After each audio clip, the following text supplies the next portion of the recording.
अरे यार, ये डिलीवरी बॉय मेरा फ़ोन क्यों नहीं उठा रहा है? 15 मिनट से ऊपर हो गए हैं, अब तक मेरा राखी का सामान नहीं लेकर आया है।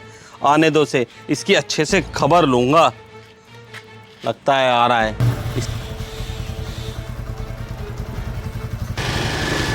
क्या यार, तू इतनी लेट आया है? तुझे अपने टाइम की कदर नहीं है तो हमारे टाइम की कदर करना तो सीख। सॉरी सर, आज राखी है और रास्ते में काफ़ी ट्रैफिक भी था, इसलिए आने में थोड़ा सा लेट हो गई। ये क्या, तुम लड़की हो? जी सर। सॉरी, मुझे लगा कोई लड़का डिलीवरी देने आ रहा है, इसलिए थोड़ी ऊंची आवाज़ में बात कर गया। पर ये तो लड़कों का काम होता है। तुम लड़की हो के ये काम क्यों कर रही हो? वो सर, मजबूरी इंसान से सब कुछ करवा लेती है। मैं अपनी दोनों बेटियों के साथ अकेले रहती हूँ।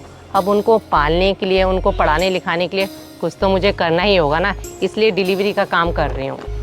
अच्छा, क्यों? तुम्हारे हस्बैंड तुम्हारे साथ नहीं रहते क्या?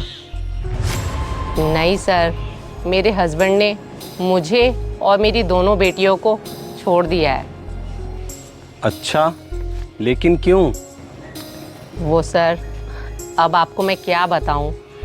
मेरे हस्बैंड को ना बेटा चाहिए था और मेरी दूसरी भी बेटी हो गई। बस इसी बात से नाराज़ होकर मेरे हस्बैंड ने मुझे और मेरी दोनों बेटियों को छोड़ दिया। अच्छा, लेकिन तुम बता रही हो तुम अकेली अपने बच्चियों के साथ रहती हो, ऐसे में तो तुम्हें अपने मायके जाके रहना चाहिए। सर, मेरे मायके में मेरी दो भाभियां भी रहती हैं और भाभियों को ना ननद का आना जाना ही अच्छा लगता है, उनका हमेशा के लिए बस जाना अच्छा नहीं लगता। सर, अपने तलाक के 2 महीने के बाद तक तो मैं अपने मायके में रही थी, लेकिन भाभियों के कारण ना मुझे अपना मायका छोड़ना पड़ गया। बस यहीं पे पास में एक छोटा सा कमरा ले रखा है, वहीं पे अपनी दोनों बेटियों के साथ रहती हूँ। वैसे कमाल है, इस कलयुग में बाहर वालों से ज़्यादा अपने ही अपनों का बुरा चाहते हैं। अच्छा, तुम एक बात बताओ, आज राखी है और राखी वाले दिन भी तुम ड्यूटी कर रही हो, अपने भाइयों को राखी बांधने नहीं जाओगी क्या?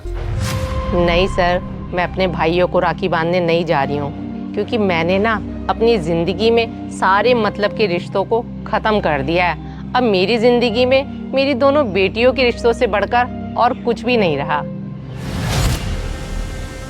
तुम्हें एक बात बताऊं, पिछले 5 साल से राखी के दिन मेरी भी कलाई सूनी रहती है, क्योंकि मेरी एक इकलौती बहन थी।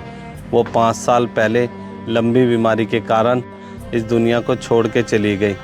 तभी से मैं उसके नाम की राखी और गिफ्ट मंगवाकर मंदिर में दे आता हूँ।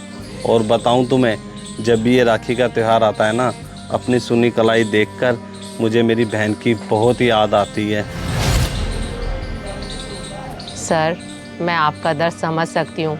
जिस तरीके से आप अपनी बहन से अपनी कलाई पर राखी बंधवाने के लिए तरस रहे हैं ना, उसी तरीके से मैं भी अपने भाइयों को राखी बांधने के लिए तरसती हूँ।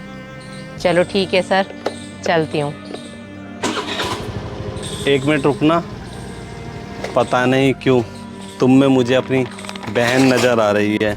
अगर तुम बुरा ना मानो तो ये राखी तुम मुझे बांध सकती हो। सर, आप ये कैसी बातें कर रहे हो? इसमें बुरा मानने वाली कौन सी बात है? बल्कि इसमें तो मेरी बड़ी खुशनसीबी होगी कि आज राखी के दिन मुझे भी किसी को राखी बांधने का मौका मिल गया है। सर, ये लो, बांधी आपकी कलाई पर राखी।